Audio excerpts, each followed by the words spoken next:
Today we would learn the command. It's called rm. That means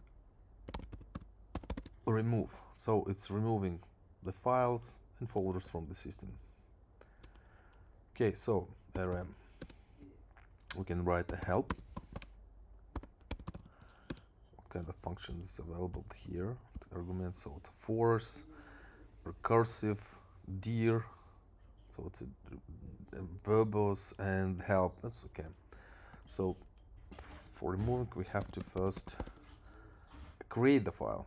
So let's create. Remember, that's command touch. So touch, and let's create a few files. So it's a f1, then f2, then f3. Done. LC, and here we are. We have this f1, f2, f3 files.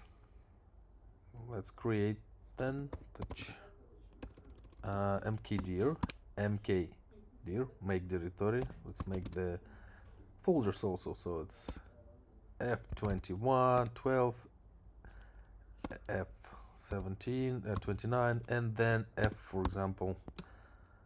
And as we remember, there is a program, which is a function, I'm sorry, which can create batch files. So f, I don't know, 45, 34, 55.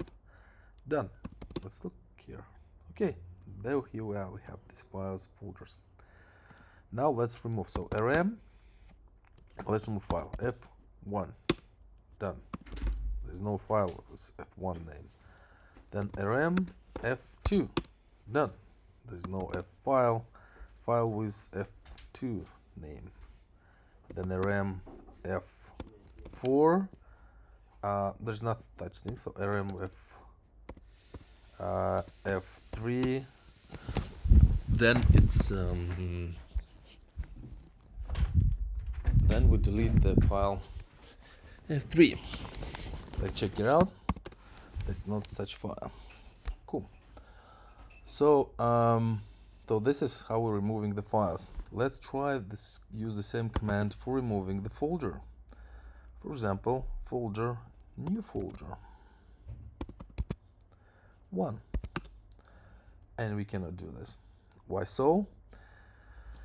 Because Linux is made this way that rm is for the files, but for the folders you have to delete recursively. What that mean? So if we'll write like 3, for example, command, so we see here there's a folders and something inside, like so it's etc. There's folders inside of this folder and so forth. So we have to say that we're removing also the files inside of it. So and being recursively. So rm, for example, etc. Then r. Done. Now we don't have this folder anymore, etc. So again, rm, then folder, for example, new folder, and 1, new folder, 2, new folder, 3, and let's try delete.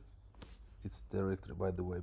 This is with space between them. It's for the batch deleting. So we're adding recursively. So it means we're saying also delete what is inside of it, and it's allow us to delete. Done. So there is not such files anymore. Folders. I'm sorry, new folder.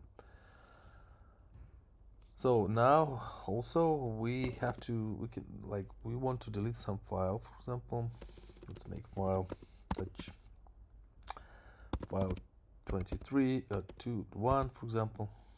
Done.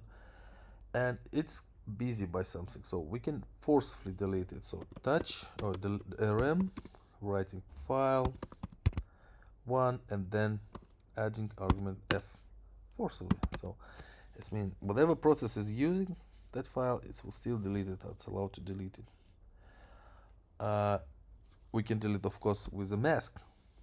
So for example, let's create some files like touch f1 txt. This is, and let's make it a bit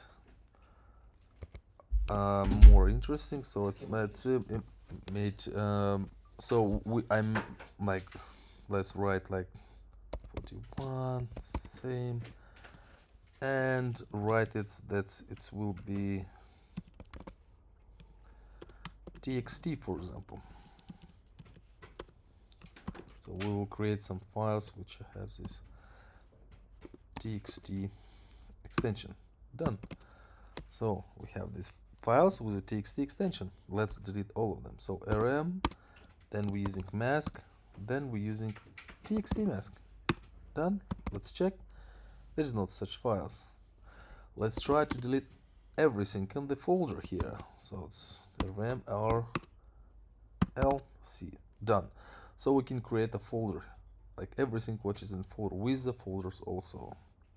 So let's create again some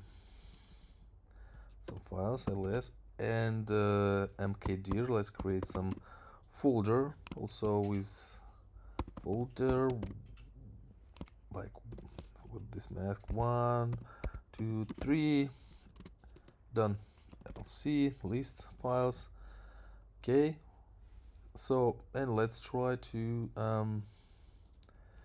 delete only the files. Will it delete everything? With if you will put recursive, so rm, then everything and recursive ls. So it's deleting everything, not only the folders but the files also.